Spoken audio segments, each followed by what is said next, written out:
ফ্যাসিবাদের উত্থান হলো, কিভাবে নাৎসিবাদের উত্থান হলো, ফ্যাসিবাদে মুসলিনের ভূমিকা কি ছিল, নাৎসিবাদে হিটলারের ভূমিকা কি ছিল, হিটলার কিভাবে দ্বিতীয় বিশ্বযুদ্ধের পরিকল্পনা করলো, হিটলারের বিদেশ নীতি কি ছিল, মুসলিনের বিদেশ নীতি কি ছিল।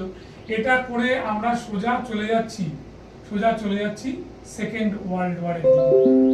এবার সেকেন্ড ওয়ার্ল্ড ওয়ার পড়তে গিয়ে কিভাবে ফ্রান্স নিরাপত্তার সন্ধান করেছিল, কিভাবে তোমার তোষণ নীতি শুরু হয়েছিল, যাকে আমরা অ্যাপিসমেন্ট থিওরি বলি, এবং দ্বিতীয় বিশ্বযুদ্ধ কিভাবে অবশ্যম্ভাবী হয়ে পড়ল। ঠিক এইখানে গিয়ে আমাদের ইউরোপের ইতিহাসে সিলেবাস শেষ হচ্ছে।